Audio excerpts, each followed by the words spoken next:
In this session, Dr. K.M. Ziauddin, I welcome you to moderate this session, and also I invite Professor Asim Prakash sir from TISS Tata Institute of Social Science. He is known to us very well. So I welcome you, sir, to the dais. And I call Professor Naved Jamal sir to take the place in the dais. And I request K.M. Ziauddin, head of the Department of Sociology, to welcome Asim Prakash sir with a flower pot and with a shawl. I request Sirat to carry.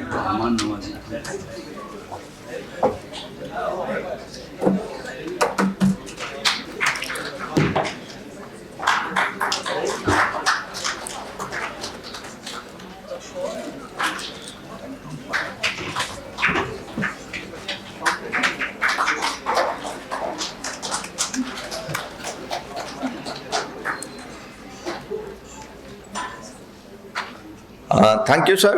अस्सलाम वालेकुम, बहुत शुक्रिया doctor विवेक। माहौल inaugural session में काफ़ी बेहतरीन बन चुका है। उर्दू सोशल साइंस कांग्रेस दरअसल एक ऐसे मरहले पे है जब हम उन मौज़ूआत पे बात कर रहे हैं जिसे हिंदुस्तान और कई सारे ममालिक में, कई सारे मुल्कों में इन बातों को लोग दरकिनार कर रहे हैं। सस्टेनेबल डेवलपमेंट गोल के इस 2 रोज़ा कॉन्फ्रेंस में हमने और हम लोगों को उन शख्सियत को सुनना है, उन स्कॉलर्स को सुनना है जिसके ज़रिए मुझे यकीन है कि आने वाले दिनों में हम बहुत सारे ऐसे रिसर्च एरियाज़ को एक्सप्लोर करेंगे जो हमारे और तमाम यंग रिसर्च स्कॉलर्स के ऑन गोइंग रिसर्च को, ऑन गोइंग तहकीक को काफ़ी अच्छा रास्ता दिखाएगा। आज हमारे दरमियान जो 2 शख्सियत मौजूद हैं ये बहुत ही ख़ास हैं 2-3 वजूहात की वजह कर। Professor Asim Prakash is one of the very intellectual, one of the very important scholars जिनकी उन तमाम राइटिंग्स को आप जब पढ़ेंगे, प्रोफेसर आसिम प्रकाश ने अपने डोमेन में कभी रहने की कोशिश नहीं की है। प्रोफेसर आसिम प्रकाश जो फिलवक्त Tata institute of social sciences Hyderabad campus के डिप्टी डायरेक्टर हैं, करता धरता हैं। और आसिम भाई हमेशा कहते हैं मैं तो बस काम करता हूँ, जो हुक्म मिलता है वो काम करता हूँ। लेकिन इदारे के हेड होने के नाते हम वो काम करते हैं। उससे बड़ी बात ये होती है कि रिसर्च के डोमेन में आप क्या काम करते हैं, ये आपके पैशन को, आपके इंटरेस्ट को दिखाता है। आसिम प्रकाश की पूरी training masters, MPhil and PhD Jawaharlal Nehru university से हुई। उसके बाद उन्होंने public policy and urban governance के कॉन्टेक्स्ट में बेहतरीन काम किए हैं। ना ही सिर्फ काम किए हैं बल्कि मुसलसल हिंदुस्तान के बहुत सारे ब्यूरोक्रेट्स के ट्रेनिंग के लिए हमेशा उनको बुलाया जाता है। उनको ये बताने के लिए इनवाइट की जाती है कि उनके रिसर्च के ज़रिए किस तरह से उन तमाम लीडर्स को, ब्यूरोक्रेट्स को, सिविल सोसाइटी को बेहतर एडमिनिस्ट्रेटर बनाया जा सके। मैं अपने रिसर्च स्कॉलर्स से गुजारिश ये भी करता हूँ कि आसिम प्रकाश के उन राइटिंग्स को ज़रूर पढ़ें जिसे हम लोगों को सीखने का मौका मिलता है। Dignity in death, a policy perspective, feasibility of universal basic income, issues and possibilities in defining urban, जो urban लफ्ज़ है शहरी या शहरियत की, innovation in municipal finances, trends and prospect, ये कुछ नए काम हैं जिस पे वो बेहतरीन रिसर्च कर रहे हैं। और दूसरी ख़ास बात आसिम प्रकाश की ये है कि इनके ज़्यादातर रिसर्च आज के दौर में उनके यंग रिसर्च स्कॉलर्स के साथ कोलैबोरेटिव प्रोजेक्ट के तौर पर है। ये बेहतरीन रिसर्च स्कॉलर्स की नहीं बल्कि एक बेहतरीन टीचर्स की निशानदेही इसी बात से की जा सकती है कि वो अपने मास्टर्स और पीएचडी स्टूडेंट के साथ रिसर्च डोमेन में फील्ड में जाके काम करवाते हैं और खुद इन्वॉल्व हैं। मैं भी कुछ उनके तहकीकों से को देखा है हमने कि उनके रिसर्च के ज़रिए तेलंगाना गवर्नमेंट में और इसके पहले आंध्र प्रदेश में बहुत सारे इंटरवेंशंस के ज़रिए मदद मिली है। मुझे उम्मीद है कि आज उनके इस मौजूदगी से, आज के उनकी स्कॉलरशिप से हम तमाम लोग को सीखेंगे। प्रोफेसर आसिम प्रकाश का मैं खैर मकदम करता हूँ और उम्मीद करता हूँ कि आज के इस मौजू पर हम बेहतरीन नई बातों को सुनेंगे। दूसरे मेहमान हमारे दरमियान professor Naved Jamal, who is a professor of political science and he teaches in Jamia Millia Islamia in the department of political science. Professor Naved has worked not only in Jamia, but before joining Jamia Millia Islamia, I think before 2005, he was also teaching at Zakir Hussain College at Delhi University in political science. He published a lot in the area of fundamentals of political science. उनकी glossary preparations में जो political science की है, परिभाषा course पर commission, जिसे commission for scientific and technical terminologies के तौर पर हम जानते हैं, उसमें प्रोफेसर नवेद जमाल की काफ़ी इन्वॉल्वमेंट रही। बहुत सारे ज़ुबानों में वो किताब ग्लोसरी के तौर पर छपी है। जामिया मिलिया में काफ़ी शोर व गुल हुआ पिछले दिनों जब वाइस चांसलर्स की तब्दीली होती है। उम्मीद रहती हैं, कुछ लोगों की उम्मीदें ख़त्म होती हैं और वाइस चांसलर जब बदलते हैं तो अपनी पूरी एक बेहतरीन टीम ढूंढने की कोशिश करते हैं। प्रोफेसर नवेद जमाल जामिया मिलिया में भी बहुत मशहूर हुए, चूँकि हम लोग कहीं ना कहीं जामिया से कनेक्टेड हैं और उन्हें जब चीफ प्रॉक्टर बनाया गया तो स्टूडेंट में बेहद खुशी हुई कि हमारे एक ऐसे उस्ताद को चीफ प्रॉक्टर बनाया गया जो उनके दरमियान से ही निकले हैं, काफ़ी साल रहे हैं और आते ही काफ़ी मसलों का उन्हें सामना करना पड़ा मुझे लगता है। लेकिन जिस तरह से पूरे इशूज़ को प्रोफेसर जामिया जमाल एक टीचर के तौर पर उन मसाइल को हैंडल कर रहे जामिया मिलिया इस्लामिया हैं, ये दिखाता है कि उनकी इन्वॉल्वमेंट टीचर स्टूडेंट रिलेशनशिप के कॉन्टेक्स्ट में बहुत अच्छी है। और आज हम जिस मौजू पे गुफ्तगू करने जा रहे हैं, ending poverty and inequality, a question of inclusive growth. Poverty को ख़त्म कैसे करना है, हमने इनॉग्रल में सुना कि पॉवर्टी ख़त्म हो नहीं रहा है और कोई ख़ास उम्मीद आने वाले 5 दहाई में नहीं दिखता है। 5 साल तो बहुत कम है, लेकिन उन तमाम सवालात को हम अलग अलग पर्सपेक्टिव से जब सुनते हैं तो हमारी उम्मीद बढ़ जाती है कि शायद पॉवर्टी के कुछ ऐसे मसले हैं जिसे हम रिसर्च के ज़रिए सॉल्व करने की कोशिश करेंगे और इनइक्वालिटी की जो खाई है, इनइक्वालिटी गैर बराबरी की जो खाई है वो कम होती जाएंगी। नवेद जमाल साहब का भी खैर मकदम करता हूँ कि वो दिल्ली से तशरीफ़ लाए और इस पैनल को एक डाइवर्स ग्रुप बनाने में हमारी मदद की। हमारे पास तकरीबन 1 घंटा है और 1 बजे ख़त्म करनी, 1:10 तक। So we have just 40 minutes in hand. And that was the right decision. Professor Tanveer Fazal, who had agreed, Professor Tanveer Fazal sociology के प्रोफेसर यूनिवर्सिटी ऑफ हैदराबाद में है, उन्होंने इस पैनल में शामिल होने के लिए हाँ कही थी, लेकिन कुछ ज़रूरी वजह से वो दिल्ली को सफ़र कर रहे हैं और उन्होंने कहा ऑनलाइन में वो मज़ा नहीं आएगा पैनल डिस्कशन में, और इस वजह कर हमें भी खुशी हुई कि उन्होंने अपनी माजरत दी। और हमारे दरमियान 2 लोग हैं, हमने इकोनॉमिस्ट को सुना, हम मल्टी डायमेंशनल स्कॉलर को सुनेंगे, प्रोफेसर आसिम प्रकाश को, प्रोफेसर नवेद जमाल हमारे दरमियान है। तो मुझे उम्मीद है ये पैनल काफ़ी बेहतर होगा। कुछ ऐसी ख़ास बातें हैं, मैं 2 मिनट बस इन लोगों को, दोनों पैनलिस्ट को 1 by 1 इनवाइट करने से पहले आपके दरमियान रखना ये चाहता हूँ कि जिस तरह से हमने की नोट एड्रेस में ये सुना कि पॉवर्टी किस तरह से ख़त्म होगी, वो जो सवाल हमारे सामने पेश किए गए वो बहुत अहम है। ख़ास तौर से नेशंस को पॉवर्टी कम करना है, नेशंस को इनइक्वालिटी कम करनी है, ये जो सवाल हैं, ये सवाल सोशियोलॉजी में बेहद इम्पॉर्टेंट है और हम लोग अक्सर पॉवर्टी, गुर्बत के डेफिनेशंस को समझ नहीं पाते हैं क्योंकि हम लोग सिर्फ फिनांस और इनकम के पॉइंट ऑफ व्यू से देखना चाहते हैं, लेकिन सोशियोलॉजिकल अंडरस्टैंडिंग पॉवर्टी की जो रही है वो बहुत अहम है हम तमाम रिसर्च के लिए। एक बड़ी मशहूर 1960s में एक थियोरेटिकल पर्सपेक्टिव लाई गई थी और उसमें ये कहा गया कि गरीब वो लोग हैं और वो कम्युनिटी है, वो गिरोह है जो गरीब रहना चाहता है, वो खुद गरीब रहना चाहता है, उसका यकीन उन बातों पर है कि उसकी गुर्बत उसकी मेहनत से बाहर नहीं आएगी और वो फैटलिस्टिक हो जाते हैं और उस बात को मानते हैं। ऑस्कर लेविस की बात कैपिटलिस्ट वर्ल्ड में बहुत सारे लोगों ने बहुत उम्दा नजरिया माना और लोगों ने कहा ये सही कह रहे हो। और ये वही दौर था जब यूरोप में, अमेरिका में हम स्लम्स के फॉर्मेशंस को बड़े पैमाने पर देखते हैं। बड़े बड़े शहर आ रहे थे और उन शहरों में स्लम फॉर्मेशंस हो रही थी, तो लोगों को लगा ये स्लम को सप्रेस करने के लिए, स्लम को देखने के लिए, जिंदा हयात देखने के लिए जरूरी है कुछ ऐसे थियोरेटिकल फ्रेमवर्क को यूज किया जाए। ये मेरा नजरिया है अगर मैं क्रिटिकली उसे देखूं। और इसी वजह से गुर्बत को गरीबों पर थोप दिया गया कि तुम्हारी मजबूरी है, तुम्हारी जिम्मेदारी है, तुम गरीब हो, ये हमारी जिम्मेदारी नहीं है। और स्टेट विदड्रॉ करता है, स्टेट कई बार विदड्रॉ करने की कोशिश करता है गरीबी से,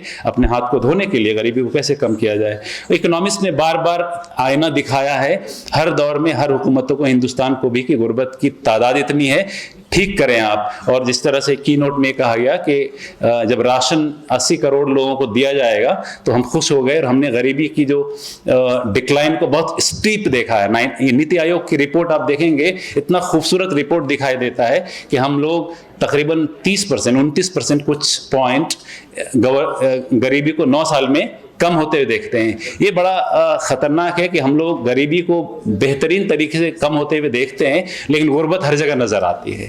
तो वो गुर्बत की जो अलग अलग झलक हमें दिखती है अपने समाज में, हकीकी जिंदगी में, जरूरत है हमें इस बात को समझने के लिए कि वो गुर्बत जो दिख रही है, हमारे नजरिए कैसे उन गरीबों को देखती है, उन गुर्बत के पहलुओं कैसे देखती है। और इस पैनल के जरिए मुझे लगता है उन तमाम पहलुओं को हम शायद उजागर कर पाएंगे। और मैं ये भी एक ख्वाहिश करता हूँ, तमाम पूरे स्कूल ऑफ सोशल साइंसेस के स्टूडेंट्स मौजूद हैं, कि आप ज़रूर कुछ सवाल आज पूछें। अगर आपके रिसर्च का मौजू इस दरमियान में है, इन मौजूआत पर है, इनइक्वालिटी और गुर्बत से, तो ज़रूर सवाल पूछें ताकि हम इस पैनल को बेहतर बना सके।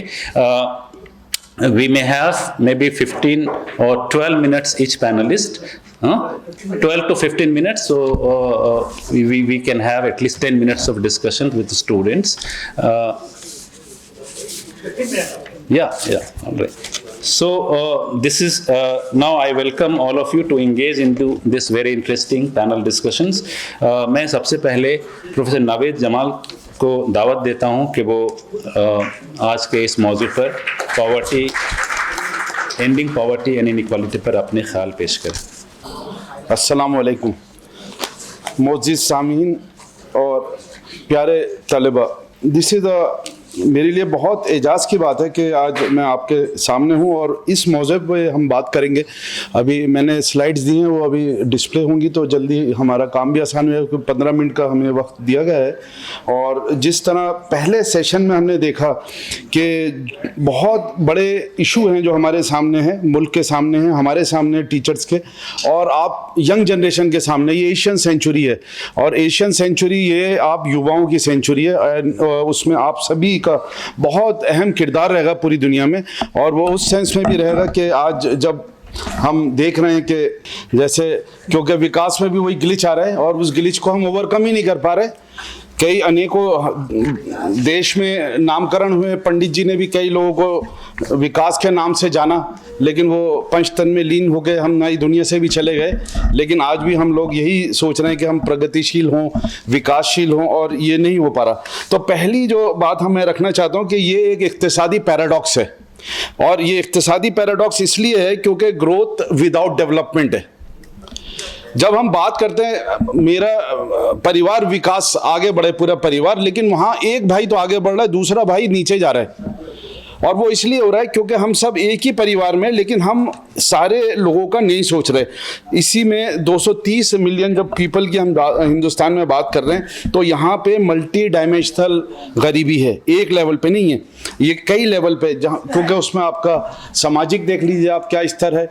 अब हम बात करते हैं कि वुमेन डेवलपमेंट होना चाहिए, वहाँ भी हमने देखा कि वही प्रॉब्लम है।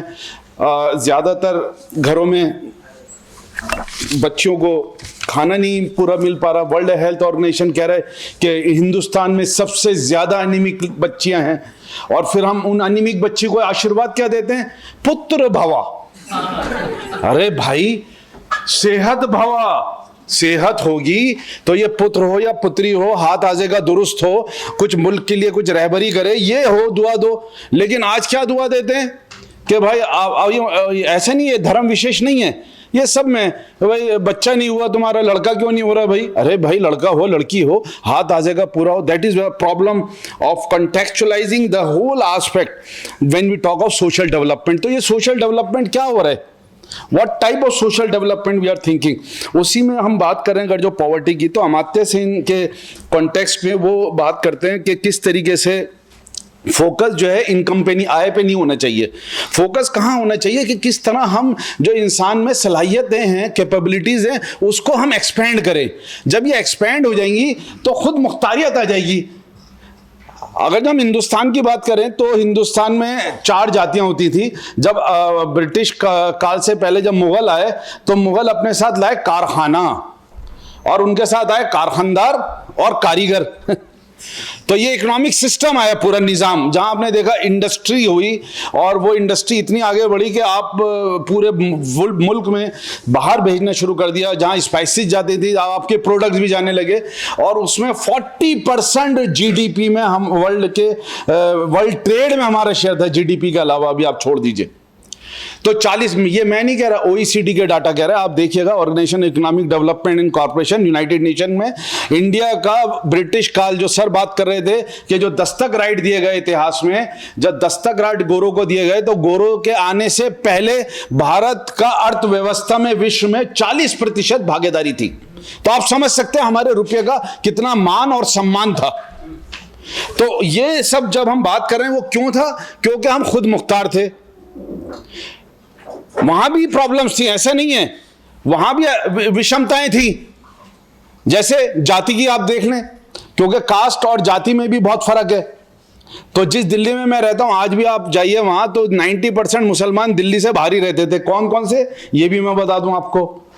पूरी कसाब बिरादरी जो गोश्त व्यापार करते थे, वो दिन में आते थे और रात में चले जाते थे गोश्त बेच के। नालबंदान जो हॉर्स के शू लगाते हैं, वो भी बाहर ही रहते थे, सिटी में ही नहीं आते थे। 90% all of them Muslims. But Mughals were irrespective of religion were concern about economic development. तो अब आप बात करिए चांदनी चौक की, 90% कटरास किसके हैं आप देख लीजिए जाके, आज भी चांदनी चौक विजिट कर लिए। पहला कचरा महाजन का, कूचा महाजन जो महाजनी है, प्रमोद महाजन जी के पूर्वज। बाकी आप आगे चले, ये मारवाड़ी कटरे सारे, और पहला मंदिर ही आपको जैन मंदिर मिलेगा जो खुद औरंगजेब ने बनवाया। खैर मैं उस विस्तार में नहीं जा रहा, मैं ये कह रहा हूं कि उस समय भी जो कैपेबिलिटी जिसमें भी थी, जिस जाति या प्रजाति में थी, उसको मूल्यांकन करके रखा जा रहा था राष्ट्र के समक्ष, और राष्ट्र की आय बढ़ रही थी, विस्तार हो रहा था रुपये का। और उसी संदर्भ में जब हम देखें आज अमात्य सेन के संदर्भ में, तो देश में चाहे वो शिक्षा की बात करें, हेल्थ केयर की बात करें, या अवसर की बात करें, तो ये पूरे नहीं हो पा रहे। इसमें गरीब तो आगे बढ़ रहे हैं, लेकिन जो निर्धन है बेचारे, वो और भी निर्धन हो रहे हैं। यहां पे मैं आपको जोड़ना चाहूंगा कि जो इस्लाम में नबी ने हमें विरासत में दिया, पहली थी तहजीब। सर ने भी वो बात रखी कि तहजीब या संस्कृति हमारी क्या हो गई है। पहले हम लोग कितना खाने का एहतराम करते थे। मैं खुद जब बच्चा था तो मेरी अम्मी जब बनाती थी तो पड़ोस के 10 घरों में खाना देके आता था, जहाँ जो लगता था, या जो मोची भी होता था वहां भी देके आते थे, पड़ोस का मोची जो जूते करता था। लेकिन आज हमारा देने का भाव ही खत्म हो गया। तो ये हमारी तहजीब क्या हो गई कि बस मेरा पेट भर जाए और मेरा भाई भी चाहे भूखा सो रहा है तो सो जाए। दिल्ली जैसी जगह में जहां केजरीवाल साहब थे, 4 बच्चे एक ही परिवार के भूख के मारे मर जाते हैं, लेकिन ये नहीं पता लग रहा कि पड़ोस वाले को कि इन्होंने खाना ही नहीं खाया बच्चों ने। ये बच्चों का हाल है। जिस देश में नारा दिया जाता था संस्कृति में, साधु ना भूखा सोए, साधु ना भूखा सोए, आज ये कि गाय जो है प्लास्टिक की थैली खा के मर जाती है, और हम संस्कृति की बात कर रहे हैं कि आज गाय की रोटी जहां रखनी है। पहले पशु का भी इतना होता था, हम अशरफुल मखलूकात हैं, हम पशु का भी सोचते थे, इंसान का भी सोचते थे। आज हमारा अपना पूरा नहीं पड़ा, आपाधापी में लगे कि मेरा आ जाए, मेरी ये कार, मेरा ये घर, मेरी ये बिल्डिंग। लेकिन क्या मुझे पता है अगला सेकंड जो मेरी इस रूह में ये शरीर भी मेरा अपना नहीं है, ये भी मैं छोड़ के जाऊंगा इस संसार से। तो ये बहुत इंपॉर्टेंट है कि हम कैपेबिलिटीज किसके लिए और कैसे डेवलप करें, वो बहुत इंपॉर्टेंट है। दूसरी बात जो सबसे इंपॉर्टेंट है वो विकास की, मानवीय विकास। तो जब हम आंकड़ों की बात कर रहे हैं, स्ट्रक्चरल इंडेक्स और इनइक्विटीज की, तो वहां 132वां रैंक है और रैंकिंग पे नहीं जाके अगर जो हम देखें वास्तविकता में, तो आज भी ये बड़ी प्रॉब्लम है जो समाज में विषमताएं हैं। गांधी जी ने आह्वान करा सबसे, पूरे देश से कहा कि हम आपको आज़ादी दिलवाएंगे, भूख से आज़ादी, गरीबी से आज़ादी। चंपारण से आंदोलन शुरू करा। आप जाइए चंपारण, आज देखिए मॉडर्न चंपारण। क्यों हमारे प्रधानमंत्री नहीं ले आते चंपारण और कहें कि यहीं से आंदोलन की नींव पड़ी थी और यही आज चंपारण है 21वीं शताब्दी का जो हमने बना के विश्व पटल पे रख दिया है। आज उससे बदतर हालत है चंपारण की, आप जाइए वहां देखिए। This is the tragedy of India, that we are not concerned that what we have promised to the people, whether it is women, चाहे वो सरोजनी नायडू लीड कर रहे हो, कस्तूरबा गांधी जो महिला अधिकारों की उन्होंने बात करी, जो विदेशी वस्त्रों को उन्होंने जला, जो शराब का उन्होंने स्वाहा करा। आज दुख के साथ कहना पड़ रहा है कि हमारी विश्वविद्यालय में बच्चे खुलेआम शराबें पीते हैं और हमें बड़ा दुख होता है। तो क्या संस्कृति है? तो इस संदर्भ में हमें देखना होगा कि जो सर ने बात उठाई कि एप्पल का तो मोबाइल है जेब में लेकिन गरीब है, स्टेटस कॉन्शियस है लेकिन गरीब है, मां खाना नहीं खा पा रही लेकिन मोबाइल एप्पल का होना चाहिए, और वो भी हर रेंज में। और ये गोरों ने हमें एक विश्व जाल में फंसा दिया कि 13 के बाद नई सीरीज आ गई, 14 के बाद 15 में जाओ। ठीक उसी तरह जो चीज फ्री में मिलती है वो आपको नुकसान पहुंचाएगी, चाहे वो फेसबुक और ट्विटर। और ये गोरे जानते हैं कि इनकी जनरेशन को कैसे हम बर्बाद करेंगे। ये हमारे सिलिकॉन वैली में आ रहे हैं, ये हमारे जॉब छीन रहे हमसे। और ये थॉमस फ्रीडमैन मंच से मंचस्थ होकर बोल रहा था 5 सितारा होटल में दिल्ली में कि मेरी 2 बच्चियां हैं और मैं उन्हें कहता हूं उठ जाओ और जाओ, ये भूखे नंगे हिंदुस्तानी तुम्हारा जॉब छीनने आ रहे हैं। ये भय है उनके दिमागों में। वो क्यों? क्योंकि वो जान रहे हैं कि इनको गरीबी, जो ज्ञान की गरीबी में डाल दो, अज्ञानी कर दो, और दूसरा इनकी हेल्थ को बिल्कुल बर्बाद कर दो। और वो कैसे होगी? This generation is a pizza and momo generation. आप अपने फादर से पूछिए क्या खाते थे? देसी अनाज, देसी रोटी। अभी आप लोग क्या खा रहे हैं? These are all problem. So how to make capable, this is a major challenge, and for this there are regional disparities also. आजादी के बाद नारा था कि जी हमारा एक देश और एक विधान। अभी क्या हो रहा है? एक देश 2 विधान नहीं चलेगा हिंदुस्तान, हर आदमी के लिए अलग विधान। और हमने देखा भी टाटा के केस में लॉ रिपील हो जाता है, संजय दत्त जाता है तो जेल में, पोटा रिपील हो जाता है तो वाई को केस अम्मा लगा देती हैं। और गरीबों का क्या? This is the tragedy of India, and we have to also understand that these regional disparities have perpetuated. मेरे गुरुजी थे JNU प्रोफेसर दीपांकर गुप्ता, उन्होंने PhD थीसिस करी नेटिविज्म इन द मेट्रोपोलिस, शिवसेना पे काम किया उन्होंने, और देखा कि कितने ये गरीब शिव सैनिकों को आग लगा दी बाला साहब ने कि साहब ये तुम्हारा रोजगार इसलिए जा रहा है क्योंकि ये साउथ इंडियन ने तुम्हारा जॉब ले लिया, and all the south Indians were thrown. और पहला नारा क्या लगाया देश में? पहले महाराष्ट्र फिर भारत राष्ट्र। ये देखिए ये संविधान है हमारा, and they were not gelled. और जब साउथ इंडियंस को फ्लश आउट कर दिया, फिर नारा बदल दिया, फिर कहने लगे पहले महाराष्ट्र फिर भारत राष्ट्र। Now the enemies are Muslims and the same MNS Maharashtra Nirmanan Sevana is also raising the same issue. Now the targets are Biharis and Muslims, Biharis and UP wala, and they said Amitabh Bachchan को भी कि भाई आप वहीं चले जाओ वापस। So this is the tragedy of regional disparities. Myron winner ने सन ऑफ द सॉइल कहा एक संदर्भ में, लेकिन ये तो नव भारत की निर्माण था। उसी संदर्भ में जब अमात्य सेन की बात करें तो मार्था नुसबन भी याद आती है कि उन्होंने भी किस तरह human capability, freedom of function किस तरीके से समाज में होना चाहिए, किस तरीके से सभी को बराबरी का हेल्थ केयर होना चाहिए, शिक्षा होनी चाहिए, सामाजिक अधिकार होने चाहिए, और कैसी नीतियाँ होनी चाहिए कि वो एम्बेडेड इनइक्वालिटीज़ को दूर करें। लेकिन ये सब होगा कैसे? जो पिछले सत्र में चर्चा हुई प्रॉस्पेरिटी की, रूसो ने कहा बहुत कुछ है, it's plenty for all. Aristotle कहते हैं man is a social animal, यानी अगर जो हम बात करें तो सामाजिक अशरफुल मखलूकात में सबसे उच्च कोटि का। और आज क्या हो रहा है? Are we thinking about society? Are we living for society? Are we thinking about society? घर में जाते हैं माँ बाप को बोल देते हैं, गरीबी है, गांव से बाबूजी भेज रहे हैं, उनको गालियां बक देते हैं, आपने क्या दी बचपन से, गरीबी दी हमें।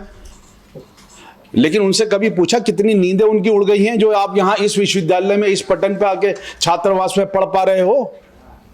That is a tragedy that you don't respect your elders, and that's why they also think that why we have wasted our golden moments for you. So you have to understand. इसी में दूसरा जो सबसे विषमता है वो है rural urban divide की। गांधी ने पाटने की कोशिश की थी। आप देख ले गांधी के सारे सत्याग्रह किसी तरह उन्होंने ये खाई पाटने की कोशिश करी, लेकिन आजादी के बाद हमने देखा लो प्रोडक्टिविटी एग्रीकल्चर में, चाहे वो खनिज हो, हमारे सुप्रीम कोर्ट बार बार कह रहे हैं, सर्वोच्च न्यायालय कि ये जो फूड कॉर्पोरेशन का गोडाउन है ये आपका इंद्र की कृपा हो गई है, बारिश की कृपा हो गई है, या रोडेंट्स की कृपा हो या रेड्स की, ये बांट दो, आवंटित कर दो। Go to the ancient civilisation, Indus valley में ग्रेट ग्रेनरी थी, आप क्या अच्छा हो सरपंचों के हवाले कर दो ये अनाज, जब जरूरत हो सरपंच जी आप इसको गरीबों में बांट दीजिए। अब ये समय आ गया है, we have to think about all this thing. Gandhi led the foundation for all this things. उसी में डम्बिसा मोयो की पर्सपेक्टिव है जहां वो बात करते हैं इकोनॉमिक आर्थिक विकास की, और वो कहते हैं कि it should go beyond aid dependency. जो सर बात कर रहे थे गोरो की कि हमें डीएफआईडी के माध्यम से, तो कह देते हैं बिटुमेन कॉटन ले लो भैया, सब्सिडी भी ले लो, और बाद में इतने हाई दामों पे वही कॉटन के क्रॉप्स देते हैं कि हमारा किसान मजबूर हो जाता है कि वो फसल भी नहीं कर सकता क्योंकि सॉइल का कंपोजिशन बदल जाता है। और ये षड्यंत्र है, हमें ये समझना होगा कि ये डीएफआईडी या सीडा, ये जितनी इनकी एजेंसीज हैं जो उनके काम चल रहे हैं वो किस प्रकार से काम चल रहे हैं। तो उसी में डम्बिसा मायो कहती है कि इंटरप्रेन्योरशिप होनी चाहिए, जो मैं आपको बात कर रहा था कारखाना सिस्टम की, कि आप छोटे छोटे, वही गांधी कहते हैं कॉटेज इंडस्ट्री, वही गांधी कहते हैं खादी को प्रमोट करो, लोकल इंडस्ट्री, लोकल विलेजेस को सेल्फ सफिशिएंट बनाओ, ग्राम स्वराज लाओ। उधर तिलक स्वराज की बात कर रहे हैं, आप ग्राम स्वराज की बात कर रहे हैं, लेकिन आज हम किस स्वराज में खड़े हैं? The other important issue which I want to highlight is the role of caste, gender and region. A.R. Desai caste class की बात करते हैं, there is a class within the caste. और ये कब तक चलेगा? 10 साल आप अच्छा खाना दीजिए, अच्छा व्यवस्था दीजिए और उसको खुद अपने बल पे आगे बढ़ने दीजिए, और एक ही क्लास में सारा कंसंट्रेशन हो रहा है पूरा रिजर्वेशन का। And this is a major challenge for the country that a particular class is only growing, not the majority of the dalits are growing, and this is a challenge for India. एक देश दो विधान नहीं चलेगा Hindustan, you have to one policy for all. उसी में रजनी कोठारी ने अपनी चर्चा भी करी कास्ट इन इंडियन पॉलिटिक्स में, जहां कास्ट रेजोल्यूशन इंदिरा गांधी ने बनाई और किस तरीके से उन्होंने भी अपने राजनीतिक फायदे के लिए इनका उपयोग करा। और आज भी वो चुनौती देश के समक्ष है कि caste has become a barrier. The other important barrier is gender. Gender is another problem. और ये किसने अनजेंडर कर दिया? उसमें महिलाएं भी योगदान है उनका भी, बिकॉज आप ही मामा बॉय बनाती हैं, फिर जब वो शादी हो जाती है तो उनकी बीवियां गालियां बकती हैं। अरे बच्चे को सिखाओ कैसे सब्जी काटते हैं। आप ही तो कह रही हो विषमताएं, आप ही तो दिमाग में डाल रही हो कि बेटे तुम्हारा काम नहीं है, किसका काम नहीं है, सबका काम है। And this is the tragedy of the family system that one has to understand, that you have to go beyond the gender. You have to tutor and train your kids that they should humbly respect their wives also. जब वो बहन की इज्जत नहीं करेगा तो बीवी की क्या करेगा, और फिर आप ही उसको बोझा बना के चलती है लाइफ में। So in this context, Rajni Kothari की एक और पुस्तक है स्टेट अगेंस्ट डेमोक्रेसी, आप पढ़िएगा जरूर, स्टेट अगेंस्ट डेमोक्रेसी, जहां रजनी कोठारी लोकतांत्रिक के संदर्भ में बात कर रहे हैं कि स्टेट कैसे अगेंस्ट हो सकता है डेमोक्रेसी के। और वो बहुत बड़ी चुनौती आज के संदर्भ में, जब हम डिसएडवांटेज समाज की बात कर रहे हैं, जब हम फोर्थ टायर प्रेस की बात कर रहे हैं कि आज प्रेस हमारी किस दिशा में जा रही है, तो इसका इंपैक्ट क्या पड़ रहा है कास्ट का इकोनॉमिक मोबिलिटी पे, कि आज गरीब हो रहा है, वही जो गैप खाई पड़ गई नहीं पा रही, बढ़ गई है। 1 बिलियनर है लेकिन 100 बिलियन का खाने का नहीं दे सकते। हमारे कुछ एनजीओ हैं जो फ्रांस में जाते हैं, कान में, वो कान फिल्म फेस्टिवल में गोरियां हमारी खाना नहीं खाती, ज्यादा थोड़ा सा टेस्ट करती हैं because of the body figure, वो 0 फिगर चाहिए उनको। लेकिन हमारे एनजीओ वहीं के कंट्री साइड में वो खाना वितरण करते। क्या अच्छा हो कि हम ये एक संकल्प लें कि जिस विवाह समारोह में जाएं, जो खाना बचा रहे, हमारे सर बैठे हैं अभी, सर ने हमसे कहा कि मुझे एक्स्ट्रा प्लेट चाहिए, मैं इतना नहीं खा पाऊंगा। कितनी अच्छी बात है, and I have great respect for sir, कि खाना खराब नहीं होना चाहिए, ये कोई खा सकता है, कूड़ेदान में नहीं जाना चाहिए।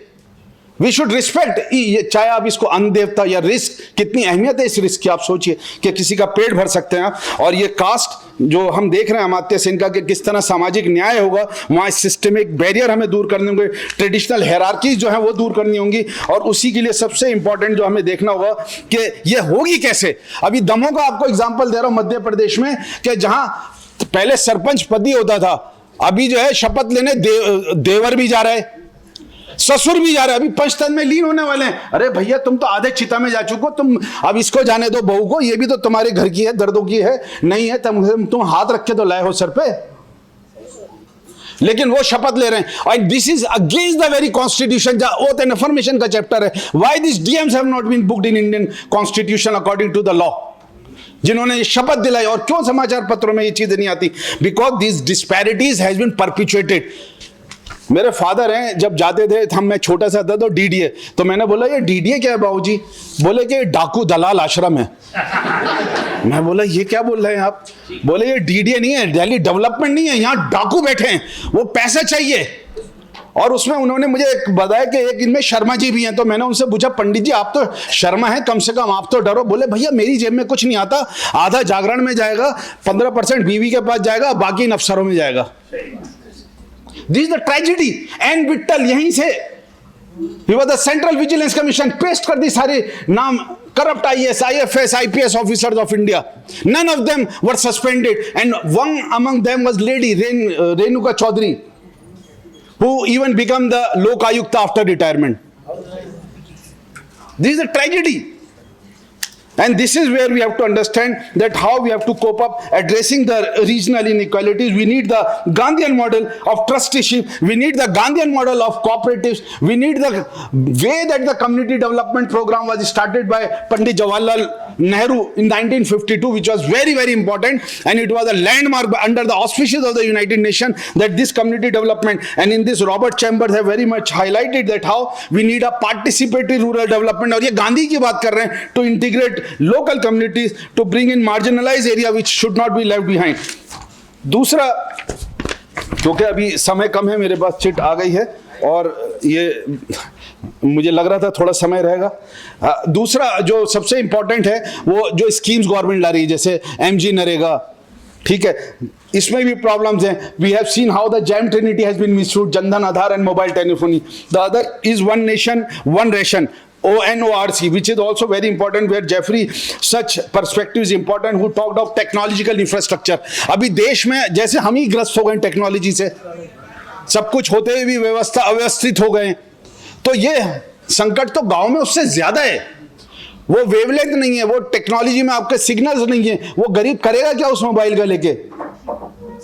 एक तरफ जामताड़ा गैंग है और एक तरफ जो गरीब है।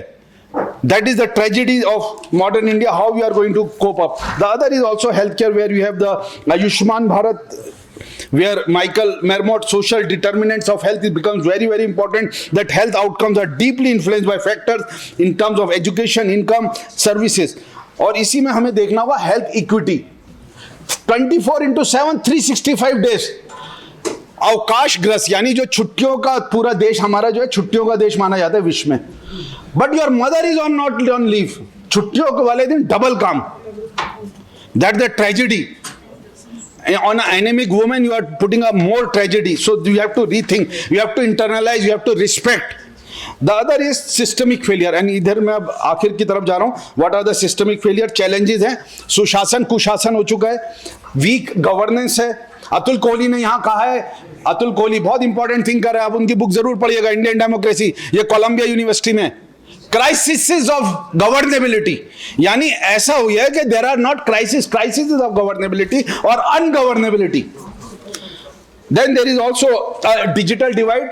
इंद्र जी एडुसेट लेके आए, ज्ञान दर्शन, ज्ञानवाणी। आज हम क्या कर रहे हैं, किस तरीके से हम उस माध्यम यूज कर रहे हैं जो मॉडर्न मीडिया है, कि हम लोगों तक तो जरूरत किस चीज की है, कि हमें देखना होगा कि किस तरीके से क्लाइमेट चेंज और ये जो निर्भरता हम डाल रहे हैं पाश्चात्य पे, किस तरह इससे दूर हो सकें और किस तरीके से इसका निर्वहन कर सकें। और सबसे इंपॉर्टेंट जो चीज़ है कि ये रेवड़ी कल्चर, फ्रीबीज, जो चुनाव की बात कर रहे थे पिछले सत्र में, ये हमें देखना होगा कि हमें रेवड़ियाँ चाहिए या विकास चाहिए, और विकास चाहिए तो किस प्रकार का विकास चाहिए, वरना तो होगा क्या कि इस साइकिल से हम कभी भी बाहर नहीं निकल पाएंगे। और अंत में मैं आखिर में ये बात कहना चाहूँगा आप सबसे सामने कि ये बहुत ज़रूरी है हमें ये समझना कि इल्म और तालीम क्या है।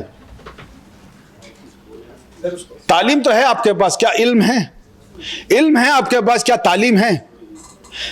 ठीक उसी तरह ज्ञान और शिक्षा में भी है। ज्ञान और शिक्षा दोनों में बहुत फर्क है। तो आपके जो दिल में है वही दिमाग में है। सर सजदे में, दिल दगाबाजी में, मन मंदिर में और मन का मंदिर कहीं और, काम नहीं चलेगा भाई।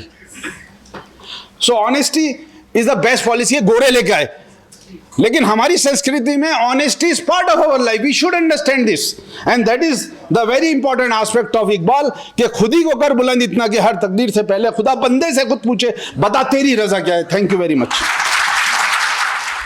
Surely we run out of time, and graciously you took 18 minutes, so I think we will have pressure upon Professor Asim Prakash, and I did not to say, but I welcome you to deliver. Zia भाई बहुत बहुत शुक्रिया, आदाब सबको। I start with the handicap कि मुझे उर्दू ज़बान समझ में आती है, बोल नहीं पाता हूँ आजकल, क्योंकि 10-12 साल से बाहर हूँ अपने शहर से। तो शब्द आते हैं भूल जाता हूँ, या सही वक्त पे वो सही शब्द नहीं याद आता है। तो लेकिन कोशिश करूँगा कि हम जितना अंग्रेज़ी ज़्यादा बोल पाऊँगा और हिंदुस्तानी कम बोल पाऊँगा, तो इसके लिए आप सबसे माफ़ी चाहता हूँ। गलती मेरी है, मैं उर्दू सोशल साइंस कांग्रेस में आया तो मुझे तैयारी करके आना चाहिए था, लेकिन माफ़ी चाहता हूँ इसलिए।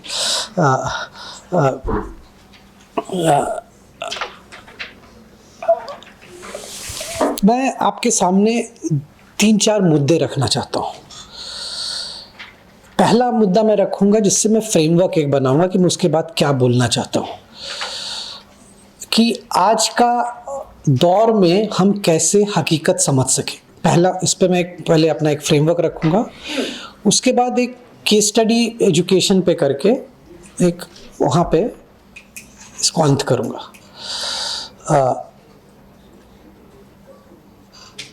हम लोग जिस दौर में हैं, वो ये दौर में भाई साहब ने अभी पैराडॉक्स की बात की कि इस दौर का एक पैराडॉक्स जो हम समझते हैं वो है कि एक तरफ ग्लोबलाइजेशन और इकोनॉमिक इंटीग्रेशन की बात है और दूसरी तरफ डीपनिंग ऑफ डेमोक्रेसी की बात है।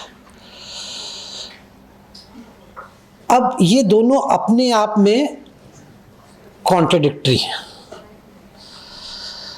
कॉन्ट्रडिक्टरी इसलिए हैं कि डेमोक्रेसी का मतलब है 1 पर्सन 1 वोट, एक इक्वालिटी की बात होती है, वहाँ पे एक समानता की बात होती है।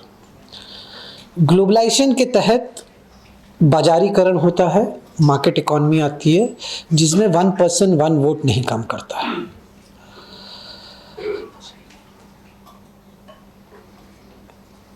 हमारे दौर में अगर आप किसी भी तरह का विकास चाहते हैं, वो ह्यूमन डेवलपमेंट पर्सपेक्टिव से देखिए, इकोनॉमिक पर्सपेक्टिव से देखिए, कुछ भी कई व्यूज़ हैं उस पर, कई नज़रिए हैं उसे देखने के, बट उसका एक अहम चीज़ ये है कि जिससे कहा जाता है either you should have assets और capabilities to integrate yourself with the market. अगर आपके पास जायदाद नहीं है, कोई असेट नहीं है, तो आप अपना धंधा नहीं कर सकते हैं। अब छोटे उस पर भी देखिएगा तो अगर आपका टैक्सी है तो आप टैक्सी ड्राइवर बन सकते हैं, दुकान खोल सकते हैं, मोबाइल की एसेट्स। अगर एसेट्स नहीं है तो आपके पास कैपेबिलिटीज़ होनी चाहिए कि आप अपनी लेबर पावर सेल कर सकें। अगर ये दोनों में से जो आपके पास नहीं है तो आप मार्केट में आपकी एंट्री नहीं है। अब लेकिन आप रहते हैं डेमोक्रेसी में, तो हम लोग के दौर में एक जो पिछले 2-3 दशक में जो एक डेवलपमेंट पैटर्न उभरा है वो ये है, मार्केट्स एक्सक्लूड पीपल। जो मार्केट जिनको भी एक्सक्लूड करता है उसको डेमोक्रेसी इंक्लूड करने की कोशिश करती है।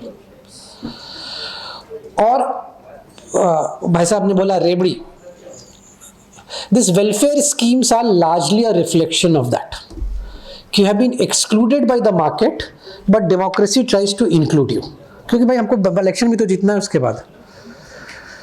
और मेरा थोड़ा सा नज़रिया अलग है भाई साहब सब्सिडीज़ पे। अब भाई अगर हिंदुस्तान में देखिएगा तो सबसे ज़्यादा सब्सिडी तो तमिलनाडु, तेलंगाना, आंध्रा यहीं पे हैं, और यहाँ पे आर्थिक दरें भी सबसे अच्छी हैं। क्या सब्सिडीज आर्थिक दर को नुकसान पहुंचाता है कि नहीं पहुंचाता है? दुनिया भर से सारे एग्जाम्पल हैं कि सब्सिडीज से कभी आर्थिक दर पर नुकसान नहीं हुआ।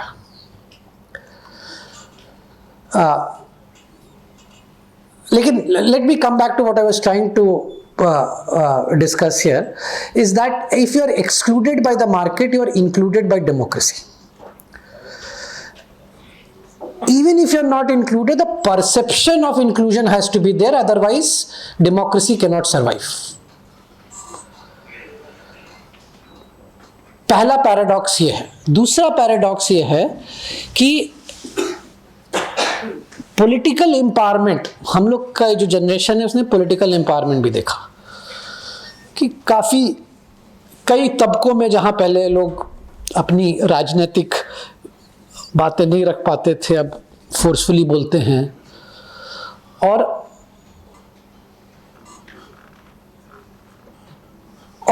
इसी वजह से डेमोक्रेसी, जो मेरा पहला पॉइंट था, इंक्लूड करने की कोशिश करती है उनको।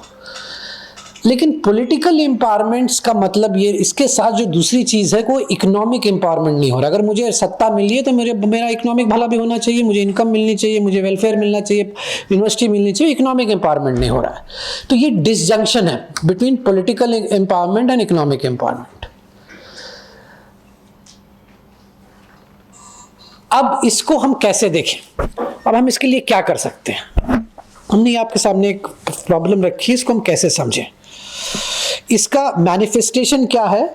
तो मैं एजुकेशन का एक एग्जांपल लेके देता हूं आपको, प्राइमरी एजुकेशन और सेकेंडरी एजुकेशन का, कि जो कि उससे जुड़ती है, जो मैंने असेट्स और कैपेबिलिटीज की बात की, कि अगर मेरे पास असेट्स नहीं हैं तो हमको तो एक एजुकेशन ही और स्किल हो या अदर टाइप्स ऑफ एजुकेशन, एक वही तरीका है जिससे हम अपने आप को बाजारीकरण में, बाजार में, मार्केट में इंक्लूड कर सकें।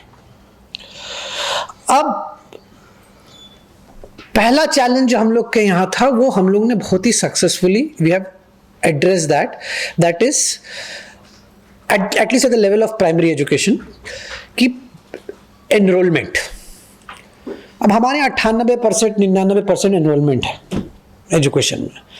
सो children are not out of the school, that is a success. Consecutively in the last 2 decades, there has been all indicators which have come on education, irrespective of the data set you talk about, they reflect this. अब दूसरा challenge यहाँ पे क्या आता है कि education तो enrolment है, अब आता है क्वालिटी ऑफ एजुकेशन, जिससे हम लोग का बहुत हम लोग उसमें कुछ खास कुछ कर नहीं पा रहे हैं।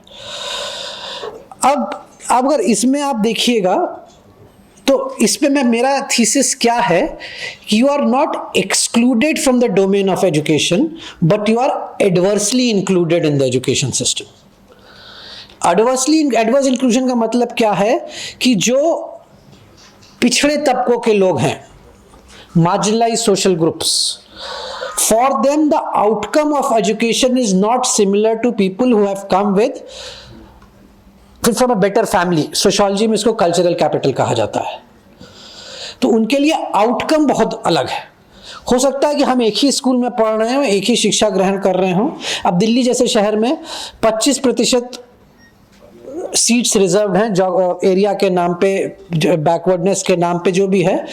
लेकिन इसका मतलब नहीं कि संस्कृति और मॉडर्न स्कूल बाराखम्मा में अगर हम जा रहे हैं तो मेरा आउटकम भी वही होगा जो बाकी लोगों का है। मेरा ये मानना है कि एजुकेशन में एडवर्स इंक्लूजन है। पहला चैलेंज ये है। दूसरा चैलेंज है कि जब हम एनरोलमेंट पे आते हैं, मैंने पहले प्राइमरी एजुकेशन की बात की, सेकेंडरी एजुकेशन पे जब हम एनरोलमेंट पे आते हैं तो हमें पता चलता है कि, एक सेकंड में आंकड़े देख के बताता हूं आपको।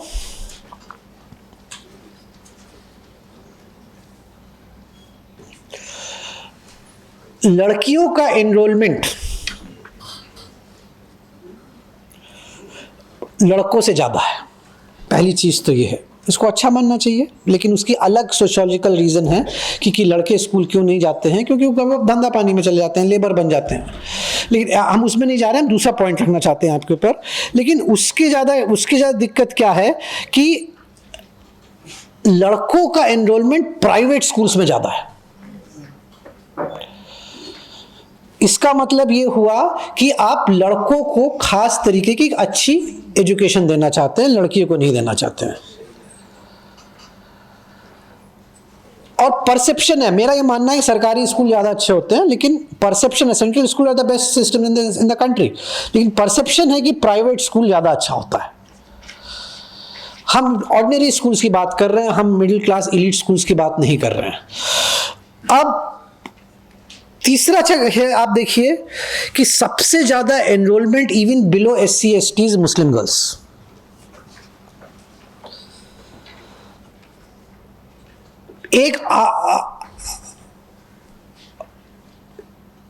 एक मुसलमान लड़की औसतन सेकेंडरी स्कूल में 2.5 ईयर्स प्रेजेंट रहती है, मतलब एनरोल्ड रहती है। उसी जगह हिंदू लड़की या और किसी रिलीजन की, ईसाई या बुद्ध जिससे डेटा कलेक्ट किया जाता है, वो 4.5 साल रहती है। तो मतलब उसने अपना 10th 11th 12th कर लिया है।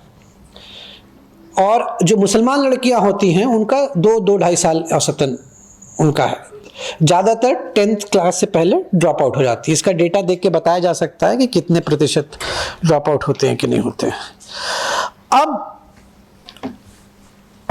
मैंने कैपेबिलिटी की बात की थी पहले, अब मैं इसको एक एंड करना चाहता हूँ। जो जिया भाई के हिस्से की बात है, मैं सोशियोलॉजी में घुस के थोड़ा बोलना चाहता हूँ कि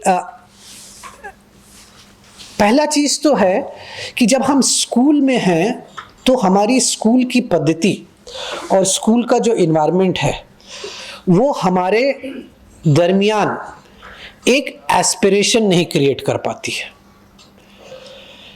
अगर मुझे कुछ बनना है तो मुझे उसको I have to Aspire.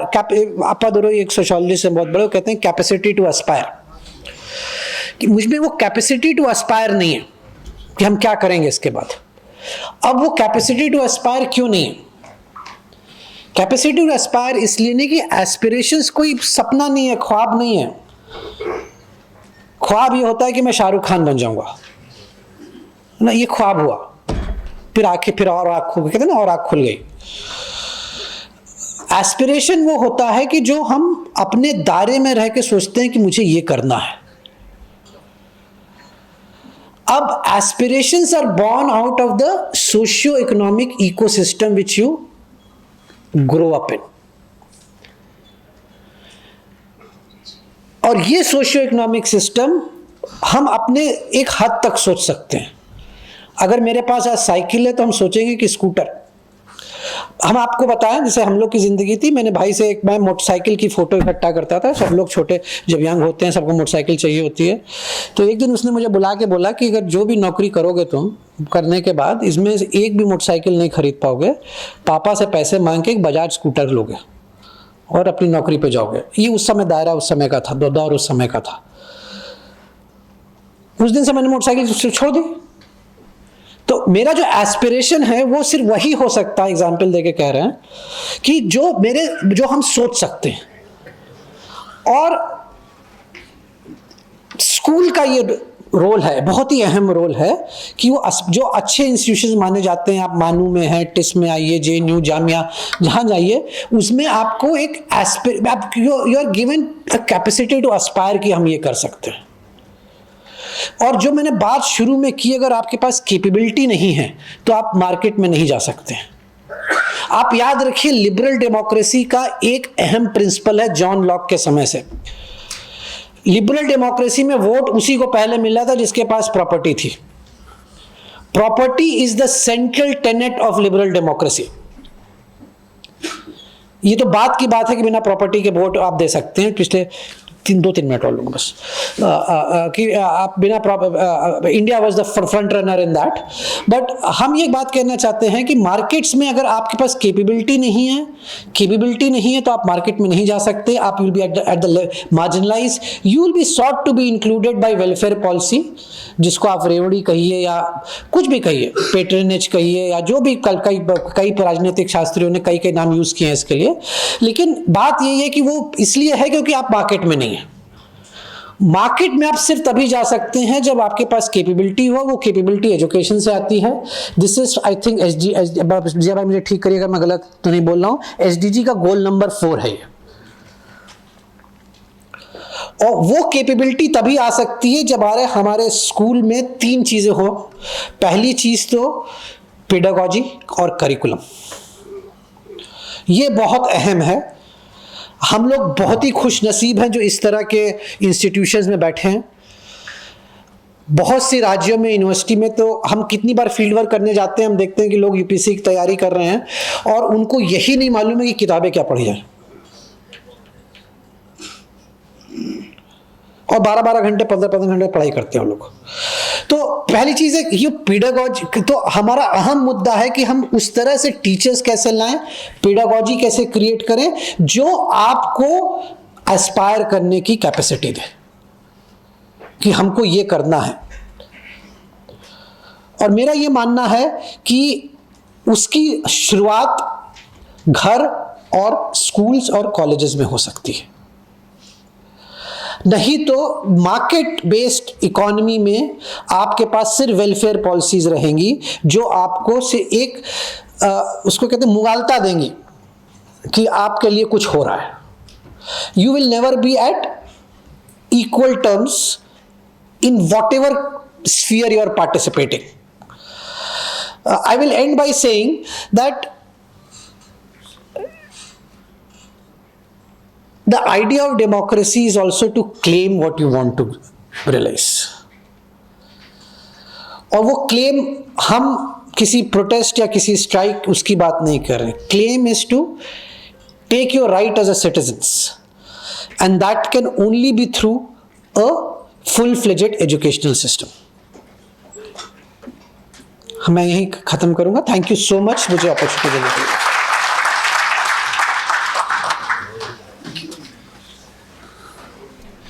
That was an excellent brief.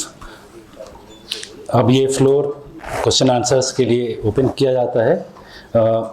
मैं गुजारिश करता हूँ कि सवाल फोकस्ड हो, कमेंट्री और सजेशंस की ज़रूरत नहीं। सवाल अगर है, if you can put that and we can take 3 question for both the panelist.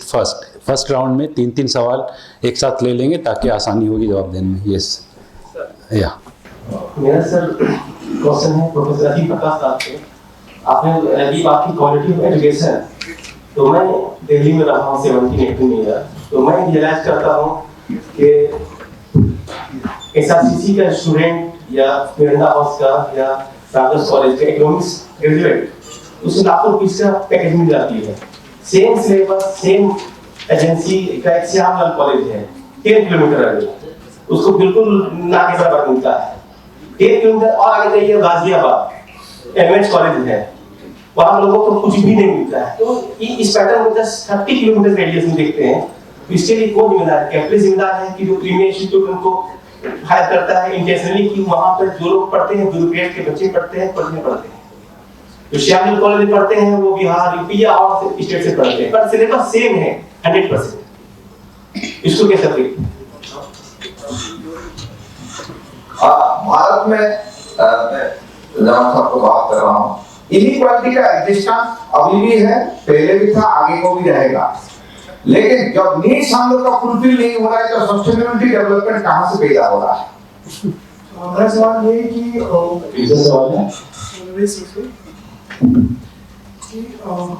मैं जिस जगह से आता हूँ दिल्ली का वो बहराइच जिला है, उसको अल्फा हिंदू मैथोलॉजी बोला जाता है कि यूनिवर्स ऑफ द कैपिटल, और which is one of the most backward state in India, other than UP, and more than 80% people living in rural areas. तो मैंने वहाँ पे क्या देखा गाँव में कि गवर्नमेंट की पॉलिसी 2047 का विकसित भारत, तो उसमें जो बीपीएल कार्ड है, बीपीएल कार्ड को क्या बोला जाता है कि नया कार्ड नहीं बनेगा, गवर्नमेंट की तरफ से नया बीपीएल कार्ड नहीं बनेगा।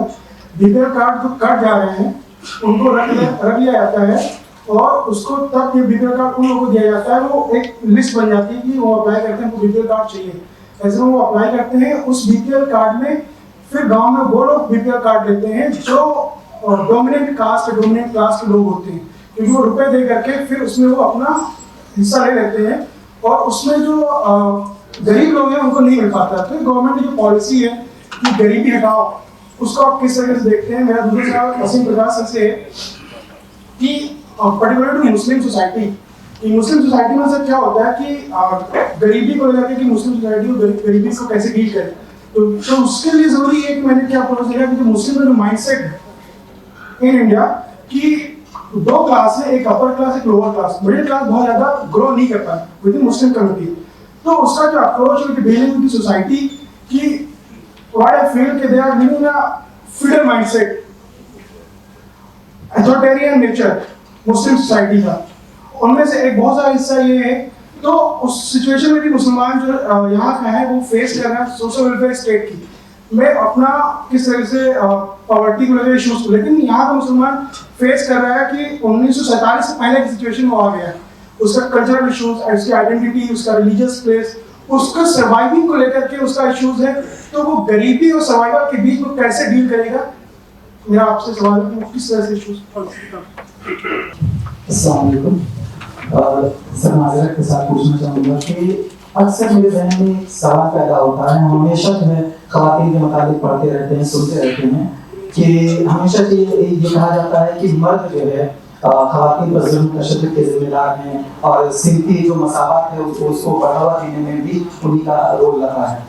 लेकिन कहीं ना कहीं अगर हम देखते हैं तो ये तो पुरानी बातें हो गई, लेकिन आज अगर हम चाहे वो किसी शोबे की बात करते हैं, किसी इदारे की बात करते हैं या किसी सोशल ऑर्गेनाइजेशन की बात करते हैं, किसी कंपनी की बात करते हैं, हम वहाँ पर देखते हैं कि लड़कियों के अंदर एक सर जनरल एक बात कहूँगा कि एक ये होती है कि अगर लड़के तरक्की करते हैं, जैसे मार्कशीट की बात है, एग्जाम की बात है, तो हम ये लड़कियां ये अक्सर सोचती हैं कि लड़का हमसे ज्यादा नंबर लाएगा चलेगा, लेकिन कोई उसी मतलब कोई और लड़की या कोई नंबर लाएगी तो उन्हें मसला हो जाता है, ये उनके अंदर जो परेशानी होती है। मैंने ये देखा है सर कि सिंफी जो मसावत का मसला है कहीं ना कहीं उसकी जिम्मेदार तो ख़वातीन भी हैं सर, तो इसलिए मैं आपसे वजाहत चाहता हूँ। सर मेरा सवाल असीम प्रकाश सर है कि सर क्या एक इंडिविजुअल का एस्पिरेशंस के लिए हमें इंडिविजुअल का खुद का कितना रोल है एस्पिरेशंस के लिए जब हम बात करते हैं? सर मेरा सवाल असीम प्रकाश साहब से है क्योंकि पब्लिक पॉलिसी का आप काम कर रहे हैं। मैं जानना चाहता हूँ कि पूरी सस्टेनेबल डेवलपमेंट की डिबेट हो रही है जो 16-15 के बाद चल रहा है, क्या ये पॉलिसी में पर्कुलेट हुआ है? क्योंकि इसकी एक जो चीज है, इंडिया ने पूरी दुनिया में भी relatively poverty has come down, but still the glaring inequalities are there, this will tend to happen with development का मतलब है डाउन, दोनों को पीछे आगे रहेगा। तो इसको कैसे begin question is bringing equality, reducing inequality.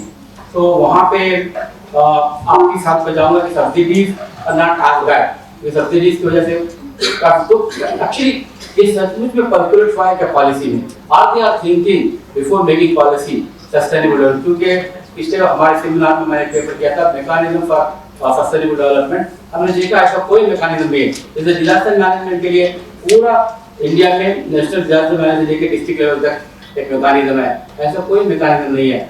क्या हम इसके ऊपर एक बहस छेड़कर पब्लिक पॉलिसी में सोशल डेवलपमेंट इसको क्या सस्टेनेबल डेवलपमेंट को एक करने की कुछ कर सकते हैं? मैं आपके इससे बेसिक बात करता हूं। So I think the session, the questions which have really जो प्रश्न निकल के आ रहे हैं, तो सवालों का मतलब ये होता है कि एक तो आपको कुछ इग्नाइट हुआ है, हम लोगों में रीज़न है, और रीज़न इसलिए है कि हम में सोच है, और सोच बहुत ज़रूरी है। और पहला सवाल इन्हीं का जो असीम जी से, मैं भी उसका जवाब देना ख्वाहिश रखूँगा, क्योंकि मैं खुद जाकिर हुसैन कॉलेज से पढ़ा हूँ, जो सबसे नोटोरियस कॉलेज माना जाता है। वहाँ लड़के जो है ना तलवार यूँ लेके चलते थे कि वो पता नहीं लगे तलवार है अंदर और गुरु लोगों के सामने निकल जाती थी वहाँ तलवारें।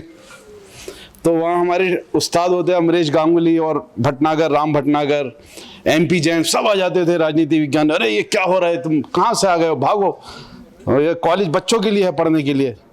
देखो ये जो है ना, ये माइंड का पर्सपेक्टिव है कि आप किस वातावरण में हो, लेकिन किस उस वातावरण से आपको कैसे निकल के आगे बढ़ना है वो इम्पोर्टेंट है।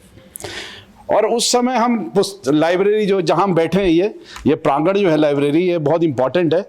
तो वहाँ हम पढ़ रहे होते शूमैन की किताब है E.H. कार हिस्ट्री, उसके बाद हम लैंगसम पढ़ रहे हैं, बड़े टेक्स्ट पढ़ रहे हैं और रोज़ा पढ़ रहे हैं, रेड रोज़ा। हमारे गुरु कहने लगे, तो ये क्या पढ़ रहे हैं रेड रोज़ा? तो होता क्या है कि पढ़ाई आप कहीं भी हो आप पढ़ सकते हैं। और आज मॉडर्न जनरेशन में, और ये मेरी बात पीछे जो हमारे युवा वर्ग बैठे हैं उनके लिए, कि ये मोबाइल जो है ना, सिर्फ व्हाट्सएप फेसबुक ये पॉपअप्स करते रहेंगे। असली पॉपअप लाइफ का आपका ये है कि जो आपको टीचर बता रहा है वो बुक आपने डाउनलोड करी है, उसको पढ़ रहे हैं। आपके मोबाइल में एनसाइक्लोपीडिया है, आपके पास डिक्शनरीज डाउनलोड हैं, वो जो सब्जेक्ट आप पढ़ रहे हैं, दैट इज वेरी इंपॉर्टेंट। फुको उसी चीज को कहता है, नॉलेज इज पावर। और आज देश ने जो रास्ता दिया, चाहे वो नालंदा के माध्यम से या और विश्वविद्यालय के माध्यम से, कि हम चीनी भाषा के भी ज्ञाता थे कि चीन हमसे पढ़ने आता था, आज हम उल्टा वहां जा रहे हैं। तो ये हमें समझना होगा, history has its own processes and conjunctures, history never ends, so we have to understand where we are, that is very important. और दूसरी जो प्रश्न पीछे मुझसे पूछा खासकर कि भाई ने कि इनइक्वालिटी के how needs to be fulfilled, वहां पे Karl Marx is also important, one according to one needs, one according to one ability. और भारत जो मॉडल लेकर आया था विकास का, जो पंडित जी प्रभावी हुए कि 4 साल में बीइंग फैबियन सोशलिस्ट के देश को ही बदल देना है और ऐसा विकास लाना है भूतपूर्व 4-5 साल में कि ये प्लानिंग कमीशन वहीं खत्म हो जाएगा 5 साल बाद ही। लेकिन हमने ये देखा 5 वर्षीय, फिर 5 वर्षीय, फिर 5 वर्षीय। तो ऐसा क्या था 1917 की क्रांति में कि 1921 में वो महाशक्ति बन गया विश्व में, जिसके बाद चप्पल नहीं थे, जिसके पास हल नहीं थे, और सोवियत संघ वो संघ बन गया जो हिटलर, जो महाशक्ति जिसको चर्चिल और इन सब ने पनपाया, उसको ध्वस्त कर दिया वोल्गा रिवर में। तो ये हमें समझना होगा कि किस प्रकार की हम नीड्स की बात कर रहे हैं। दूसरा ये भी है कि हम पढ़ के तो सिलिकॉन वैली जा रहे हैं, और यहाँ मैं आंध्र की बात कर रहा हूँ, तेलुगु जितने हमारे लोग हैं सिलिकॉन वैली में, एडवर्टीजमेंट वही देंगे, आई एम अ गुड ब्राह्मण लुकिंग फॉर अ गुड ब्राह्मण गर्ल। अरे भाई अब तो ये छोड़ दो जाति प्रजाति, अच्छा इंसान ढूंढ लो जो जिंदगी संवर जाए, या ये जाति संवार देगी तुम्हें सारी। This is a tragedy. और ये ट्रेजेडी मेरी सबके साथ वहां याद है जहां दशहरा में RSS प्रमुख कह रहे हैं कि जाति नहीं है, तो आप वहीं अनाउंस कर देते कि ये जितने लोग बैठे हैं यहाँ विवाह कर लें एक दूसरे की बच्ची पुत्री से और यहीं एग्रीमेंट करके जाएं वापस घर। That is a tragedy because we carry with baggage, और वो हम छोड़ना नहीं चाहते। इसीलिए ये नीड्स हमारे परिवार में भी पूर्ति नहीं हो रही। बड़ा भाई हर हमेशा चाहेगा कि मैं बहन को, जो आप अपनी नानी से पूछिए क्या उनको विरसा मिला आप अल्लाह से लड़ रहे हैं, सूरह अल निसा से लड़ रहे हैं आप, अल्लाह की लड़ाई है आप। That is a tragedy with most of us, that we don't understand and we don't want to give back. दूसरा, गरीबी हटाओ। अभी बात चले गरीबों को हटाने की, गरीबों को ढक दो, टेंट्स लाओ भाई ऐसे जो गरीब नजर नहीं आए, and that is a tragedy. जो घर में गरीब अच्छे कोई वस्त्र नहीं पहना ना, उसको सबसे पहले कहते हैं भाई तू उस कोने में चला, कोई मिलने आ रहा है हमसे। That is a tragedy because हम अपनी गरीबी क्या छुपाना चाहोगे, और जब अल्लाह से नहीं पर्दा तो बंदों से किस चीज का पर्दा कर रहे हो? वो तो दिलों का हाल जानता है, तुम्हारे दिल में क्या चल रहा है वो भी जानते हैं। और वहीं मसावात पे वो बात आ जाती है इक्वालिटी की, कि ये लेडीज रिस्पॉन्सिबल हैं, ये लेडीज नहीं है, इन लॉज रिस्पॉन्सिबल हैं। जहां ये मदर और डॉटर होती है तो बहुत अच्छा समन्वय है, जिस दिन ये इन लॉ बन जाती है तो ये अत्याचारी बहू हो जाती है, अत्याचारी सास हो जाती है, और क्या कुछ हो जाती है। और यदि इनका समाधान हो जाए तो ये आदमी बड़े सुकून से रहेगा भाई। उम्मीद तो है, नाउम्मीदी तो शिर्क है, अल्लाह की जात से तो उम्मीद है, लेकिन ये परवरिश की बात है कि इंशाल्लाह परवरिश अच्छी होगी तो मामलात भी अच्छे होंगे। Thank you.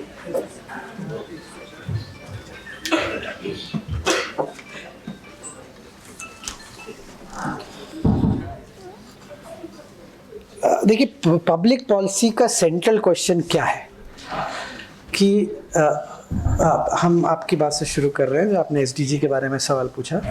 पब्लिक पॉलिसी का central question, public policy discipline क्यों मजबूत होता जा रहा है, ज़्यादा यूनिवर्सिटी से कोर्सेज खुलती जा रही हैं, उसका रीज़न क्या है? उसका reason is very simple, that the institutions which are supposed to formulate and execute a certain developmental policies are not able to respond to the realities which exist there. So institutions have to be reimagined and reworked. अब SDG का जितना है, मेरा बात वही जो मैंने शुरू में कही थी, उसका रीज़न यही है कि आप हैं एक मार्केट बेस्ड इकोनॉमी में, तो हमारे इंस्टीट्यूशंस एक वेलफेयर इकोनॉमी के लिए ओरिएंटेड हैं, जिनको डेमोक्रेसी का कंपल्शन है वो. I am not saying it's a negative thing to do, but that is the compulsion of people. If you are excluded by democracy or excluded by market, you are included by democracy. तो ये गरीबी का debate तब तक चलती रहेगी जब तक हम उस तबके की वो कैपेसिटी नहीं कर पाएंगे, उस सोशल ग्रुप की कैपेसिटी नहीं कर पाएंगे कि वो खुद ही डेवलपमेंट प्रोसेस में इंक्लूड हो. इसलिए SDGs are just a measures to ensure that people who are left out, जो ट्रेडिशनली वेस्टर्न कंट्रीज में बोला जाता है सोशल पॉलिसीज. अब दूसरा सवाल था मुझसे, individual role in aspiring. Individual का क्या क्या कितना, हमें लगता है कि इंडिविजुअल का, ऐसा नहीं कि इंडिविजुअल के अपने ख्वाब नहीं होते, अपने एस्पिरेशंस नहीं होते, लेकिन वो सीमित होते हैं. वो वहीं तक जिस तबके से आप आए हैं, वो एक ही दो होते हैं जो आप अदन में लेबर बन के आप आके अंबानी बन गए यहाँ पे. इस तरह के बहुत कम लोग होते हैं, लेकिन ज़्यादातर जो एस्पिरेशंस वही होते हैं जो आपके सोशियो इकोनॉमिक सिस्टम में पनपते हैं. आप उतना ही सोच सकते हैं, उसी दायरे में सोच सकते हैं. अगर हम लखनऊ छोड़ के दिल्ली नहीं आए होते तो हम कुछ और सोच ही नहीं सकते थे. हम एक खास तरह के माहौल में आए जिससे मैं थोड़ा और सोच सका. मेरे बहुत से दोस्त हैं जो लखनऊ के, वो अभी भी वहीं लखनऊ में रहते हैं और अभी भी कोई मेडिकल रिप्रेजेंटेटिव है, किसी की दुकान है. हम ये नहीं कह रहे उनका काम खराब है, बट उनका एस्पिरेशन वो नहीं है जो मेरा है, क्योंकि हम वो दायरा छोड़ के बाहर आए इसलिए कुछ ज़्यादा सोच सके. तो आपका इकोसिस्टम, सोशियो इकोनॉमिक, जो सोशियोलॉजिकल एंड इकोनॉमिक सिस्टम होता है, वो बहुत, जिसमें आप पलते बढ़ते हैं, जिसमें अपनी ज़िंदगी व्यतीत करते हैं, वो बहुत अहम होता है आपके एस्पिरेशंस को शेप करने में. दूसरा सर्वाइवल, मुस्लिम से एक तरफ सर्वाइवल और पॉवर्टी के बीच में तो द्वंद्व, उसको कैसे एड्रेस. देखिए, दो मुस्लिम्स, आप एक बात समझिए कि सिर्फ दो जगह हिंदुस्तान में है, केरला एज अ स्टेट और हैदराबाद एज अ सिटी, जहां मुस्लिम मिडिल क्लास है. बाकी कहीं पे मुस्लिम मिडिल क्लास इतने बड़े नंबर्स में आपको नहीं मिलेगा. अब उसका रीज़न ये है कि मुस्लिम्स, अब रीज़न हम नहीं बता सकते, बट जो मेरा ऑब्जर्वेशन है कि एक विशेष सर्कल में पूरा समाज है.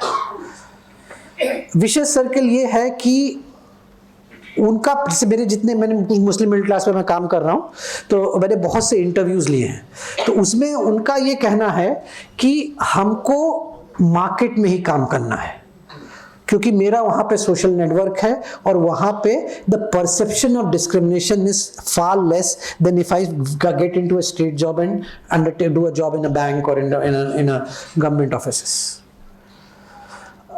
और उस इकोनॉमी, जो एक सेल्फ सस्टेनिंग इकोनॉमी है, कि आप ज़्यादातर जो हम जो कहना चाह रहे हैं कि जो, इसलिए जो the Muslims are in the market but at a very very lower echelons of the market,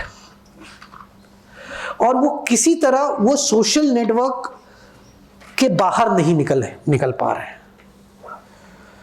आप अगर देखिएगा, ये सोशल नेटवर्क हर कास्ट का होता है, सिर्फ मुस्लिम एज ए रिलीजन नहीं बोल रहे हैं.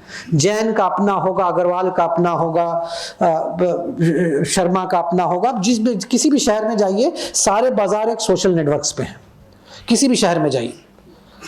अब जैसे चांदनी चौक में एक खास तरीके का बनिया है जिसका गोल्ड पे, जिसकी गोल्ड बिजनेस पे दोशर वैश्य कहते हैं, उनका नेटवर्क है वो. लेकिन दोनों के नेटवर्क में एक होता है, एक चीज कही जाती है सोशियोलॉजी में, ग्रैनोवेटर करके अमेरिकन सोशियोलॉजिस्ट थे, वो कहते थे स्ट्रेंथ्स ऑफ वीक नेटवर्क. अब अगर मेरा सिर्फ अपनी कम्युनिटी में एक नेटवर्क है, जब मान लीजिए हम बरेलवी मुस्लिम हैं और मेरा सिर्फ अपनी कम्युनिटी में एक नेटवर्क है। मेरा स्ट्रेंथ ये है कि हम अपने नेटवर्क से निकल के दूसरे नेटवर्क को भी एक्सप्लॉइट कर सकें। ये नेटवर्क मुस्लिम समाज में नहीं बन पा रहा है, या उसका खास राजनीतिक कारण भी हो सकता है। जो अगर अग्रवाल एक धंधा करता है तो वो दूसरे के नेटवर्क में भी घुस के कुछ कर सकता, वो 1 टाइम हो सकता है, 2 टाइम हो सकता है, लेकिन ये कैपेसिटी उनके नेटवर्क, हम एम्पिरिकल रियलिटी की बात कर रहे हैं। अभी तक मैंने इसमें सर आधा 30 सेकंड लूंगा बस। अच्छा, मैं समझा आपने कहा खत्म करो यार, मैं इस समय, मैंने अभी तक इससे कोई थ्योरेटिकल जनरलाइजेशन मैंने अभी दिमाग में नहीं है मेरे। मैं एम्पिरिकल रियलिटी की बात कर रहा हूं कि आप अपने नेटवर्क से दूसरे नेटवर्क में ब्रीच कर सकते हैं कि नहीं कर सकते। अगर आप वो नहीं कर पा रहे हैं तो बाजार में हमेशा निचले तबके पे हैं। Last question SRCC Shyamlal college और गाजियाबाद कॉलेज का जो आपने पूछा, ये बहुत बड़ा सवाल है। इसीलिए मैं कह रहा था कि जैसे हम जब यहाँ पे पढ़ाने आए, अपनी जहाँ पढ़ाते हैं आजकल, आपकी यूनिवर्सिटी में भी ऐसे बहुत से एग्जाम्पल्स हैं। हम लोग की पहली क्या कहते हैं उसको, पहली लड़ाई जो होती है कि हम अपने क्लास में लेवल प्लेइंग फील्ड कैसे क्रिएट करें, और उसके लिए बहुत से फाउंडेशन कोर्सेज होते हैं। एक सेल्ड करके centre for English language development, जिसका काम सिर्फ यही है कि एकेडमिक इंग्लिश कैसे सिखाएं। इस तरह की बहुत सी इनिशिएटिव चाहिए, नहीं तो श्यामलाल का भी SRCC नहीं बन पाएगा। SRCC में टीचर का कोई योगदान नहीं है। JNU में टीचर का योगदान होता है, जामिया में टीचर का योगदान है, आपके यहाँ टीचर का योगदान है। SRCC स्टीफेंस में टीचर का कोई योगदान नहीं है, क्योंकि आप आ ही हैं, आप अच्छा कल्चरल कैपिटल लेके आए हैं, घुसे हैं, तो आप अपने आप ही परफॉर्म करिएगा। टीचर का बहुत मार्जिनल योगदान, ऐसा नहीं कहना चाहिए टीचर कुछ कर ही नहीं रहा है, वहां पे बहुत ही मिनिमल योगदान है। और अगर श्यामलाल कॉलेज से अगर 15 बच्चे भी निकल जाते हैं, उसमें टीचर का बहुत बड़ा योगदान है।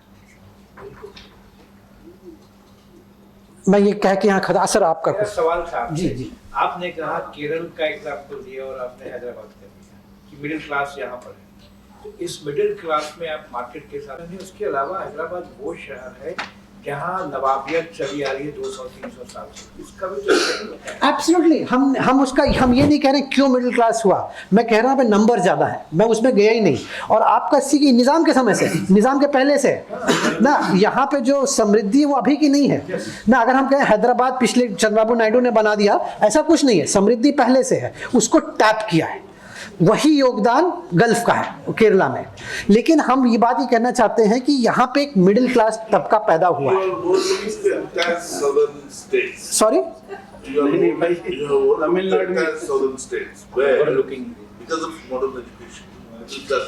सर हम मुस्लिम मिडिल क्लास की बात कर रहे हैं और नंबर्स की बात कर रहे हैं।